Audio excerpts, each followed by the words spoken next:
ये वो मेरी ओर ध्यान से देखिए। न्यूमेरिकल वाली बुक से आप न्यूमेरिकल बनाएंगे, आपको काम करेगा, बहुत फायदा करेगा। वहाँ पे वो एनफ न्यूमेरिकल है जितना आपको आना चाहिए एग्जाम में, कोई आलतू फालतू चीजें उसमें नहीं है। देखिए, भारत में किस तरह की अर्थव्यवस्था है। अर्थव्यवस्था का मतलब पैसे का रास्ता किस तरह से है। तो भारत में जो अर्थव्यवस्था है वो मिश्रित अर्थव्यवस्था है। देखिए, दो चीजें होती है, एक होती है प्राइवेट, पीवीटी मतलब प्राइवेट, और एक होती है सरकारी। सरकारी तो जहां पर हर एक चीज प्राइवेट के हाथों में रहता है उसे कहते हैं पूंजीवादी। उसे क्या कहते हैं? पूंजीवादी। और जहां हर चीज सरकार के हाथ में रहता है उसे कहते हैं समाजवादी। समाजवादी। तो भारत की अर्थव्यवस्था न पूरी तरह सरकार के पास है न पूरी तरह से प्राइवेट है, भारत में दोनों है। जैसे सरकारी जहाजें भी चलती हैं, एयर इंडिया, प्राइवेट भी चलती है, jet Airways, Indigo, spice jet, बहुत ज़्यादा चलती है सब, है कि नहीं। ट्रेन भी अब तो प्राइवेट हो गई है, सरकारी स्कूल भी है, प्राइवेट स्कूल भी है, सरकारी हॉस्पिटल, प्राइवेट हॉस्पिटल, दोनों है। तो उसे हम लोग क्या कहते हैं? मिश्रित कहते हैं। मिश्रित में दोनों को फायदा हो जाता है, गरीब और अमीर को। समाजवादी में ज्यादा फायदा गरीब को होता है, अब पूंजीवादी में ज्यादा फायदा अमीर को होता है।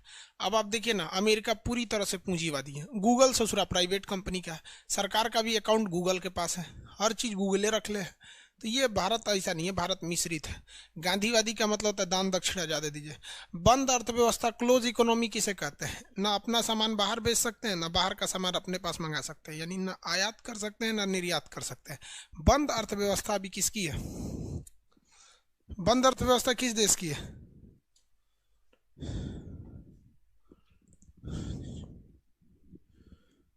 वीडियो में दरोगा टोनिक ज्योग्राफी नहीं है, देख लेंगे हम। बताइए किसकी है, कोई एक एग्जांपल दीजिए जिसकी बंद अर्थव्यवस्था है। North Korea, very good. उत्तरी कोरिया की अर्थव्यवस्था बंद अर्थव्यवस्था है। इसमें कौन सा होगा भैया? न तो निर्यात हो और न ही आयात हो, इसे बंद अर्थव्यवस्था कहते हैं। अगला देखिए, कह रहा है राष्ट्रीय ग्रामीण विकास संस्था कहाँ पर है? हैदराबाद में। राष्ट्रीय ग्रामीण विकास संस्था हैदराबाद में, ये रिसर्च करती है कि गांवों का डेवलप कैसे होगा। वैश्वीकरण यानी ग्लोबलाइजेशन का मतलब क्या होता है?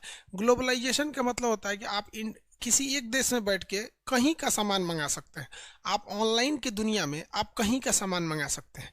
जैसे आपको अगर फेस वॉश लाना है, या आपको मान लीजिए कुछ उसे क्या कहते हैं, ब्लीचिंग व्लीचिंग का अच्छा क्रीम लाना है तो लॉरियल का ला सकते हैं। लॉरियल फ्रांस की कंपनी है, वो फ्रांस में बनाई है, इंडिया में भी मार्केट दे रखी है। ये थोड़ी होता है कि यार कि फ्रांस से आपको भेजेगा। अब हमारा ही किताब है, छपता दिल्ली में है, तो ऐसा थोड़ी है कि आप बेंगलोर में बैठ के कहिएगा तो दिल्ली से भेजेगा आपको। यार एक जगह छाप के इंडिया में टोटल उसको लगभग 700 जगहों पर डंप कर दिया जाता है। अब वहां से जिसको करीब पड़ेगा दे देगा। समझ में आ गया कि नहीं आ गया? चलिए आगे देखते हैं। इसमें कौन सा होगा? घरेलू अर्थव्यवस्था का वैश्विक अर्थव्यवस्था के साथ एकीकरण, आपस में जोड़ देना। अंत्योदय कार्यक्रम क्या है ये बताइए भैया। गरीबों को अधिक आर्थिक अधिक गरीब की मदद करना, हाँ, जो ज्यादा गरीब है उनकी मदद करना। कुटीर ज्योति उद्योग क्या है?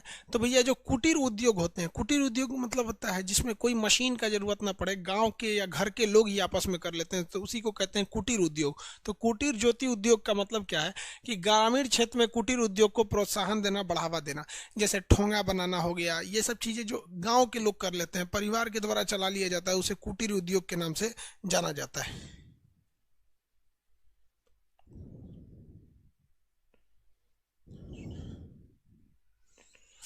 चलिए ध्यान दीजिए, आगे बढ़े। वैलिडिटी खत्म हो जाएगा तो क्या होगा? आज वैलिडिटी इस कोर्स की खत्म हो जाएगी, इसको 10 दिसंबर तक बढ़ा देंगे। आप 10 दिसंबर तक इस वीडियोस को देख सकते हैं, डिलीट नहीं होगा 10 दिसंबर तक। लेकिन जब डेट खत्म हो जाता है तो पास आता है तो आदमी डेट को बढ़ा देता है, वार्निंग देने लगता है, वो डेट बढ़ा जाएगा, 10 दिसंबर ये डेट हो जाएगा, ठीक है। दोबारा आप लोग इसे देख सकते हैं। अगला क्वेश्चन कर रहा है, किसी देश की आर्थिक विकास निर्भर करती है। भैया किसी भी देश की आर्थिक विकास कई चीजों पर निर्भर करती है। जैसे भारत का विकास ऐसा थोड़ी है किसी एक चीज पर निर्भर करेगा। हमारे पास पैसे होने चाहिए, पूंजी, हमारे पास संसाधन भी होना चाहिए। अब जैसे मान लीजिए पता चला हमारे पास खूब ज्यादा कोयला है, निकालने के लिए मशीनें नहीं, सोचिए ना, जमीन के अंदर घुस के कोयला निकालना पड़ता है, बहुत लंबा प्रोसेस होता है माइनिंग के चीज। तो हमारे पास साधन ही नहीं है तो क्या करेंगे हम लोग? यूरेनियम है, उसको इनरिच करने का साधन ही नहीं। देख रहे ईरान के यूरेनियम के वैज्ञानिकों को मरवा दिया इजराइल ने। तो देखिए प्राकृतिक संसाधन का होना जरूरी है। पूंजी का निर्माण मतलब पैसा होना जरूरी है, बाजार का आकार होना जरूरी है, ये तीनों होना चाहिए। ये तीनों चीज चाइना के पास है। चाइना के पास प्राकृतिक संसाधन है, वहाँ पानी है, खेती है, फूल है, सब्जी है, खनिज है, कोयला है, सोना है, हर चीज है।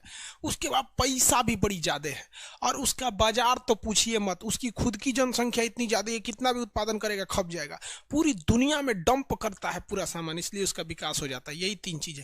भारत के पास संसाधन की भी कमी है, हमारे यहाँ ज्यादा संसाधन भी नहीं है, पैसों नहीं है, और ससुरा हम लोग के यहाँ का बाजारों उतना नहीं है। अगला देखिए भारत, ये हो जाएगा डी। भारत में राष्ट्रीय आय को सबसे पहले किस सर्वाधिक योगदान किसमें है? तो भारत का सर्वाधिक योगदान टर्सरी सेक्टर में है, जिसमें व्यापार क्षेत्र आ जाता है। टर्सरी सेक्टर जिसमें क्या आ जाता है? व्यापार आ जाता है। टर्सरी सेक्टर तृतीयक क्षेत्र जिसमें क्या आ जाता है? व्यापार आ जाता है। अगला देखिए भारत के किस राज्य में गरीबी का प्रतिशत सबसे अधिक है? दो चीजें ध्यान दीजिएगा बाबू। अगर कहेगा गरीबी का परसेंटेज, तो परसेंटेज ऑफ गरीबी सबसे ज्यादा उड़ीसा में है। सबसे ज्यादा कहाँ पर है? उड़ीसा में है। लेकिन अगर कहेगा सबसे ज्यादा गरीबी की संख्या कहाँ पर है, तो संख्या सबसे ज्यादा यूपी में। एक्चुअली भैया 23 करोड़ आबादी भी तो है, 22 करोड़ यूपी की। तो जहाँ आबादी ज्यादा रहेगी वहीं जनसंख्या, वहीं पे सब चीज प्रॉब्लम भी ज्यादा होगा, क्राइम भी ज्यादा होगा, गरीबी भी ज्यादा होगी, समस्याएं भी ज्यादा होंगी क्राइम से। तो यूपी की जनसंख्या भी बहुत ज्यादा है। यूपी में 4-5 गो देश है जो यूपी का टक्कर ले सकते हैं जनसंख्या के मामले में। जैसे चाइना ले सकता है, रूस ले सकता है, अमेरिका ले सकता है, और किसी की औकात नहीं है जो जनसंख्या मामले में भारत यूपी से टकरा जाए। भारत तो छोड़ो यार, यूपी इतना खतरनाक है। सोच रहे हमारे यहाँ जनसंख्या बड़ी तगड़ा होता है, समझ में आया कि नहीं? अगर भारत में किसी की शादी मार्च से पहले हो गई, यानी जनवरी फरवरी या मार्च इसके पहले हो गई, तो कंफर्म वो उसी साल के लास्ट तक एक तो बच्चा हटा देगा। कहेगा साल बर्बाद हो जाएगा, सोच रहे इधरे हटा दो। एक सीख है हमारे यहाँ अटाने में बहुत स्पेशल है। 1.5 साल में नाप के 9 दूनी 18, 1.5 साल में 18 महीना होगा, 2 आटा देगा सो उसमें। इतना खतरनाक है हमारे यहाँ, मत पूछिए। आगे देखें, धर्मेंद्र राणा बोल रहे हैं, सही बोले सर। हाँ बबुआ सही बोल रहे हैं, गलत बोलते तो क्या यूपी की भारत की जनसंख्या 137 करोड़ हो गई रहती। बहुत दिक्कत है भैया जनसंख्या से। आप लोग पढ़े लिखे हो यार, बहुत हो गया 2। अगर बाई दी वे अगर 2 से बढ़ना है यार, तो 3 के आगे मत जाइयो भाई, बहुत भयानक हो जाता है। 2 सबसे अच्छा है, लेकिन एक होता है ना कि कोई भी चीज की एक तो हल्का सा एक एक्सेप्शनल छूट दे देना चाहिए, तो भैया 3 रखो। लेकिन गांव की मेंटेलिटी जो है, 3 लड़का को कहता है सब 3 को बड़ा सन। हाँ तरीके गांव में 5-6 तो नॉर्मल होता है, समझे सर? 2 शादी है रे बकलोलवा, नरक में मर जाएगा तू। लव जिहाद बैन होने जा रहा है यार। अरे यार बैन हो ना हो इससे क्या फर्क पड़ता है यार? देखो एक बात बताते हैं, प्यार करने वाले जो लड़का लड़की होते हैं ससुरा पागल होता है सब। हम देखे हैं यार, कई को हमरे से ज्यादा देखा है, कोचिंग में मार हो जाता है। तो लव हो या कुछ हो, जो इस ससुरा कबो खत्म होने वाला नहीं है। कौन कानून है? 5 साल का कानून है। अब जरा सोचो तुमको किस तरह से, अगर किसी लड़की को लेके तुम भाग जाते हो ना, तो भी 5 साल का कानून है। उसी को कह दिया गया है कि दूसरे धर्म की लेके भागोगे तभी 5 साल का कानून। भैया बात बराबर है, ये कोई नया कानून नहीं है। किसी लड़की को जबरदस्ती लेके भाग के अगर आप शादी कर लेते हो और वो बयान दे देती है कि नहीं आपने हमें भगाया है, तो आप 5 साल का फुर्सत। और अभी जो नया कानून आ रहा है उसमें भी यही बात है, कुछ अलग नहीं है। समझ में आ गया? इसमें सबसे जरूरी है, कानून से कुछ नहीं होगा। हर घर की लड़कियों को, आप में जितनी लोग क्लास कर रही हैं या आप जितने लोग पढ़ रहे हैं, अपनी बहनों को ये बताइए कि यार किसी दूसरे जाति या दूसरे धर्म में लव करके मुंह मरैला बिना जरूरत क्या है भैया? 75 जगह अपना घर से रहो ना। पिताजी से कह दो कि भाई पिताजी हमारे लिए 100 गो लड़की का लिस्ट लाइएगा, उसमें से हम सेलेक्ट करेंगे। लड़की है तो आप कह दीजिएगा पिताजी देखिए हम पढ़ाई में कोई दो राय नहीं करेंगे, अच्छे से मन लगा के पढ़ाई करेंगे, नाम रोशन करेंगे, लेकिन पसंद से हम अपने लड़का अपने हिसाब से शादी करेंगे। कर लेना यार। लेकिन आजकल के लड़का लड़की को ससुरन को कॉलेज जाता है सब, फिजिक्स समझ में आए ना आए, लेकिन प्यार समझ में आता है लड़की सबको। लड़कियां कम होती हैं ससुरी सा, मुस्कुरा के चल जाएंगी से, इनको लगता है कि इनको ये ऐसे आते नहीं, लोल कहीं। अब हद हो जाता है लोल पंथी का कि कोई लड़की किसी लड़का से शादी के लिए राजी हो जाती है, उसका नामो न पूछती है, और बकलोल उसको झूठा नाम बना के बेवकूफ़ बना देता है। ये तो हमको लगता है कि एक तरह से हम तो कहते हैं कि ठीक है, मतलब लव जिहाद ठीक नहीं है, लेकिन एक तरह से ये तो एकदम सरासर गलत है।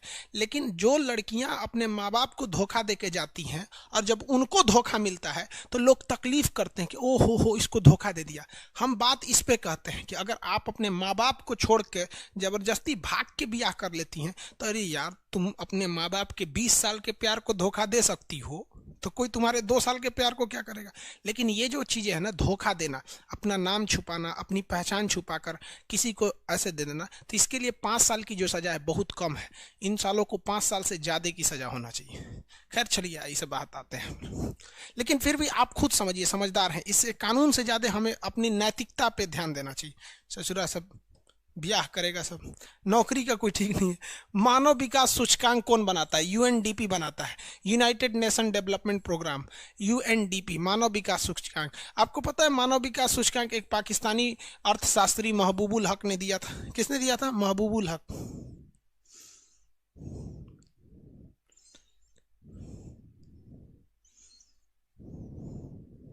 आगे बढ़े।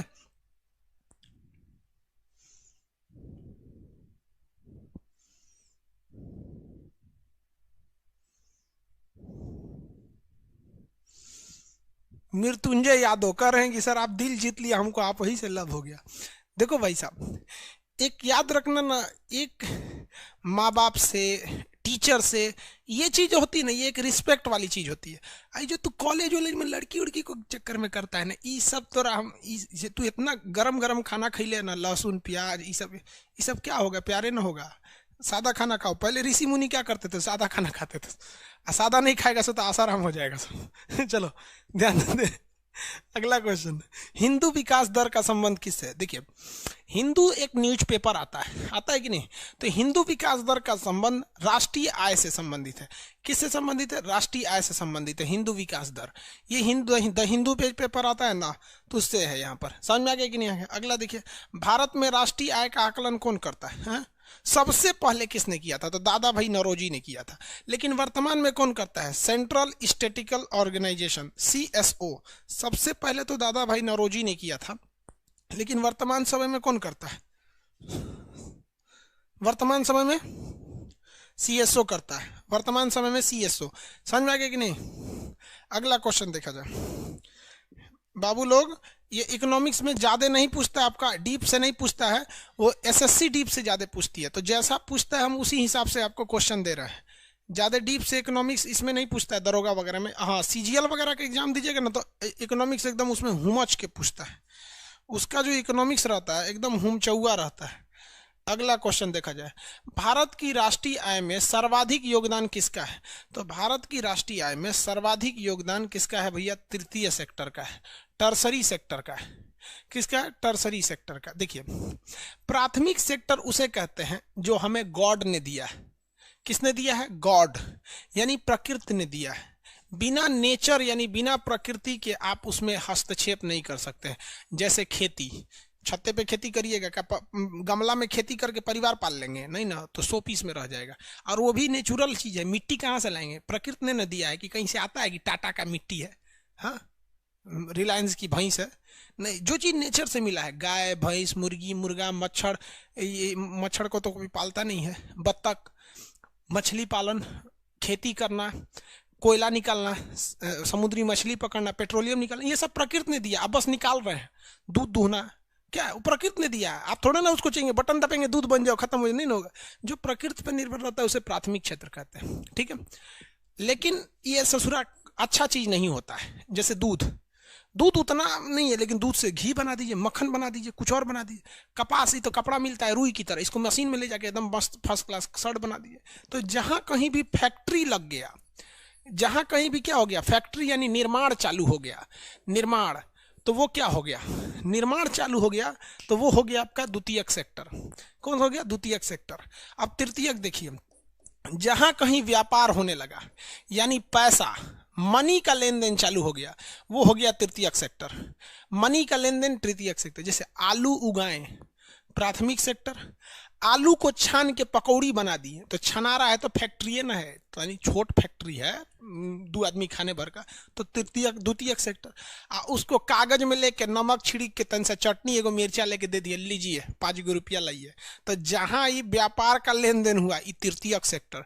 तो बताओ ना रे भैया, पैसा सबसे ज्यादा कहाँ आएगा? तृतीयक के सेक्टर में ना आएगा, किस में आएगा? तृतीयक सेक्टर। जहां पैसा का लेन देन देख लिए तृतीयक सेक्टर हो गया। समझ में आ गया कि नहीं? हम आपसे किस सेक्टर में? तृतीयक सेक्टर में। सबसे ज्यादा पैसा इसी में आता है, तो बताइए किस में होगा? टर्सरी सेक्टर में। हाँ बाबू, अभी इकोनॉमिक्स के बाद पॉलिटी पढ़ा रहे हैं।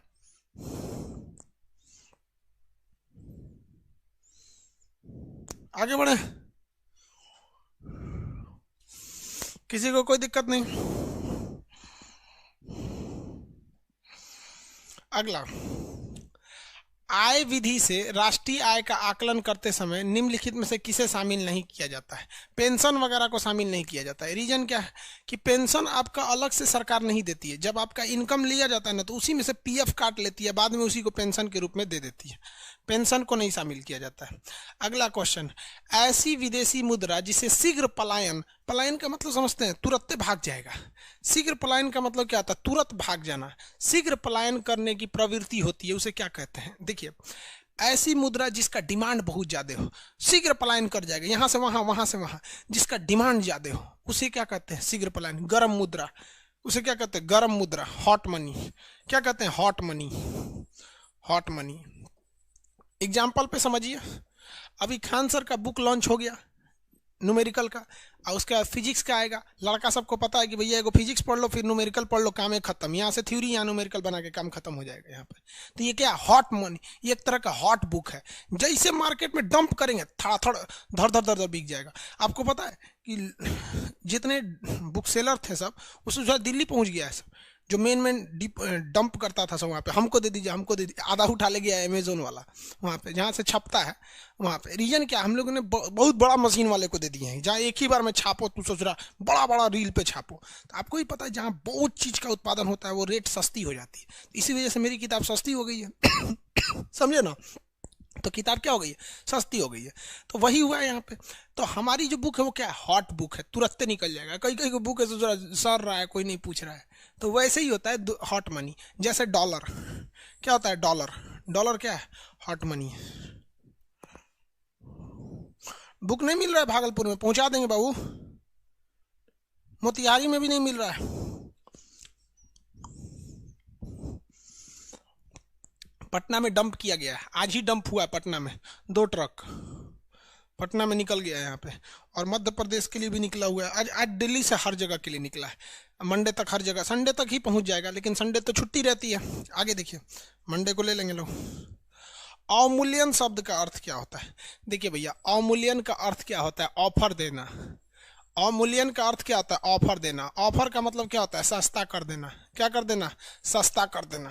देखिए, हम आपको एग्जांपल देते हैं। भारत में कोई आदमी जल्दी घूमने ही नहीं आता है, जिसको देखो स्विट्जरलैंड, रूस, बैंकॉक, लंदन, पेरिस, अरे ससुरा तूने भारत में भी आओ, यहाँ पे घूमो। हमारे यहाँ कोनो घूमे आएगा अंग्रेज तो सब कहेंगे सही दे दे दे, हे गोरका गोरका, ओके पिपीड़ी बजाएगा सब। गांव में जानते हैं क्या करता है? एगो डिब्बा ले लेता है और उसमें छेद करके रस्सी रस्सी बांध देता है, खींचेगा तो आवाज करेगा, उसके पीछे करेगा, बेचारा को परेशान कर देता है सब। तो हम आपको बताते हैं एक उपाय। हम यहाँ बैठे बैठे चाहेंगे तो 10 लाख टूरिस्ट को भारत में ला सकते हैं। 10 लाख टूरिस्ट को भारत में बैठे बैठे ला सकते हैं। कैसे पता है? अवमूल्यन से। 10 लाख टूरिस्ट को यूं ले आ देंगे भारत में बैठे बैठे, केवल और केवल अवमूल्यन से। समझ आ गया नहीं आ गया? कैसे बताएं?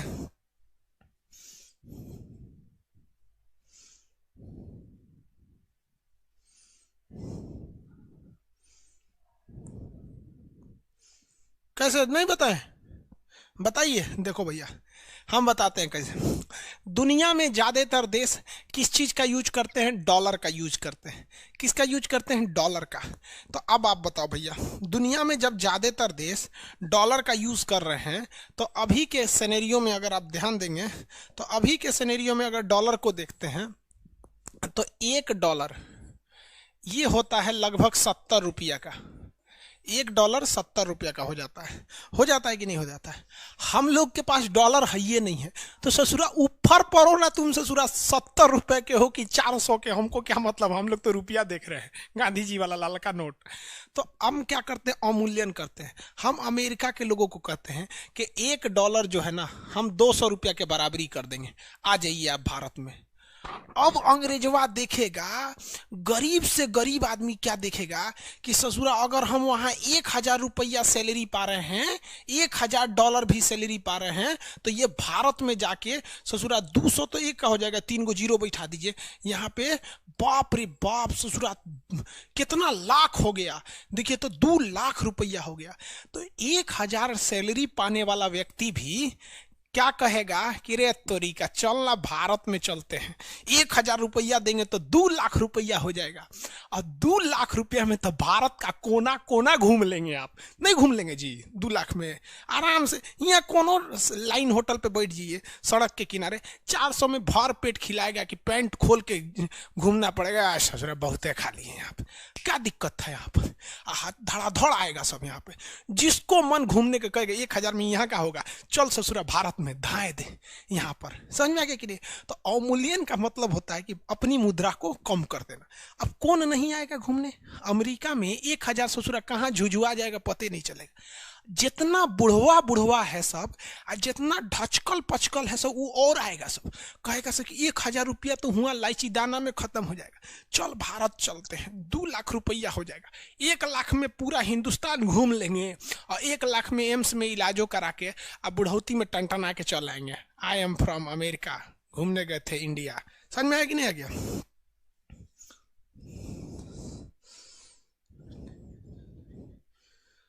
समझ में आ गया? अरे समझ में आएगी ना क्या? लेकिन इससे घाटा भी हो जाता है ना।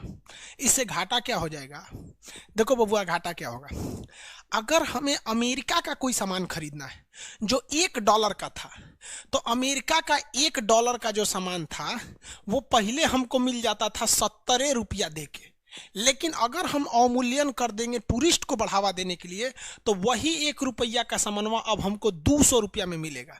तो अगर हमें दूसरे से खरीदना नहीं है तो ससुरा अवमूल्यन कर दीजिए, धड़ाम धड़ से भारत में आ जाएगा, सब खूब पैसा भारत में आ जाएगा, धड़ धड़ धड़ धड़ एकदम, समझ में आएगी नहीं। तो भारत को भी अवमूल्यन ऐसा समय करना चाहिए, जितना सामान है सब खरीद उरीद लो, देखो कि खरीद उरीद ली, अब कुछ नहीं खरीदना है, 1 महीना के लिए अवमूल्यन कर दो, धर धर धर धर धर धर, भारत में आ जाएंगे सब, जाओ घूम घाम के, उसके बाद फिर अपना बढ़ा दो। समझ में आ गया? ये सब निर्मला सीतारमन से होगा, उनको पतो नहीं है ससुरा कि डॉलर हम लोग का है कि रुपया हम लोग का है।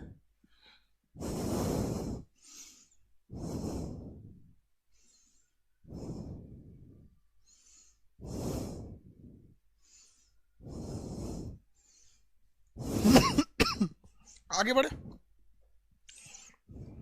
अगला क्वेश्चन देखिए, इसमें क्या, स्वदेशी मुद्रा के बदले नई मुद्रा, यही तो डिमोनेटाइजेशन है, स्वदेशी मुद्रा के मूल्य में बढ़ोतरी करना, नहीं अन्य मुद्रा के तुलना में स्वदेशी मुद्रा को घटा देना। ऑप्शन नंबर कौन सा हो जाएगा इसमें? ए, ऑप्शन नंबर ए। अगला, आरबीआई का मुख्यालय मुंबई है, आरबीआई का मुख्यालय मुंबई। बैंक नोट प्रेस, देखिए तो क्या है, बैंक नोट प्रेस, ये कहाँ पे है भैया? बैंक नोट प्रेस ये मध्य प्रदेश में है, मध्य प्रदेश के देवास में है। और नासिक में क्या है? करेंसी नोट प्रेस है। कहेगा करेंसी नोट प्रेस कहाँ है? तो नासिक में है। बैंक नोट प्रेस कहाँ पर है? देवास में। कहाँ पे भैया? देवास में। अगला क्वेश्चन, भारत में सिक्के जारी करने का अधिकार वित्त मंत्रालय को है, आरबीआई को नहीं है, वित्त मंत्रालय को है। $1 का नोट और सिक्का ये वित्त मंत्रालय जारी करता है, $1 का नोट और सिक्का वित्त मंत्रालय जारी करता है। अगला क्वेश्चन, बैंक दर वह दर है, देखिए बैंकों को पता है कि हमारे पास लोन मांगने बहुत लोग आते हैं, बैंकों के पास है हमारा हाई घट गई, हमारा हाउ घट गई, डेली लोग लोन मांगते आते हैं बैंक में। तो बैंक को पता है कि हमसे अगर कोई लोन मांगने आया है तो हम तो उनसे ब्याज लेंगे हुमचौआ, कम से कम ससुरा 10% ब्याज ले लेंगे, ये ससुरा जनता को देता है। लेकिन बैंक के पास भी ज़्यादा पैसा नहीं रहता है तो आरबीआई के पास जाता है, कहता है चाचा कुछ ब्याज पैसा दीदी ना उधारी, तो आरबीआई कहता है कि हम ब्याज लेंगे, कहता है कितना, तो आरबीआई ले लेता है 6%। तो बैंक कहता है कोई बात नहीं, दीजिए दीजिए दीजिए। तो 6% पे आरबीआई से लाता है और जनता को 10%, 12% ऐसे देते रहता है। टेंशन खत्म, आरबीआई को भी पैसा, जनता को भी पैसा, बैंक को भी पैसा, इसी पे तो पूरा बैंक चल रहा है। समझ में आया कि नहीं आ गया? किसी को दिक्कत? तो बैंक आरबीआई से जो पैसा लाते हैं सुनो, तो जो ब्याज चुकाते हैं उसी को कहते हैं बैंक दर। तो बैंक की जमा राशि का स्वीकार करना गलत है, बैंक अपने ग्राहकों को, ये भी गलत है। आरबीआई वाणिज्य बैंक यानी जो बैंक है के विनिमय बिल पर डिस्काउंट करता है। ससुराई में डिस्काउंट की बात कहाँ से आ रही है? आरबीआई ऋण से जमा राशियों को स्वीकार करता है। हाँ, यही ऋण इसी ऋण पे लेता है। ऋण मतलब ब्याज, उधार जो देता है। अगला, भारत का सबसे बड़ा शेयर बाजार क्या है? Bombay stock exchange, BSE. इसको कहा जाता है सेंसेक्स। इसको क्या कहा जाता है? सेंसेक्स, बॉम्बे स्टॉक एक्सचेंज को। अगला,